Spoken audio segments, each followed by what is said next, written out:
is Jen Lewis, and I'm the founder and CEO of Purse and Clutch. We are a certified B Corp. Our mission is to support fair living wage jobs for artisans around the world.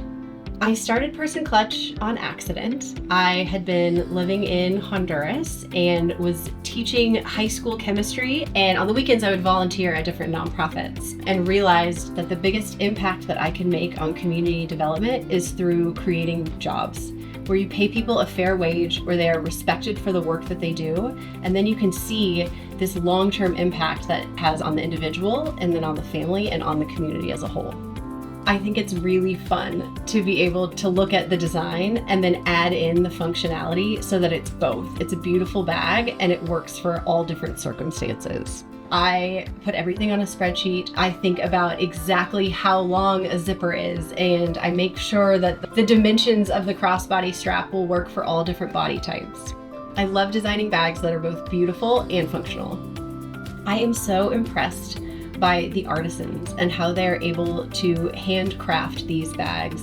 There's so much care and precision that goes into making each one. I've noticed over the years that when you pay someone a fair wage, that it brings this inherent dignity to the work that they do, and you see them light up. You see this equal footing, this I see you and you see me, and we're working together to partner to make this really great product that other people can enjoy. So you can find our products on our website directly to the customer. We also wholesale to different boutiques around the country. We do custom branding for boutiques and for different organizations where we put their logo on our designs. And then finally, we do nonprofit partnerships where we started out working with the Down Syndrome Association, which is very near and dear to my heart as my youngest daughter has Down syndrome. And we're able to then support different nonprofits and the great work that they're doing through selling our bags and donating a portion to the organizations.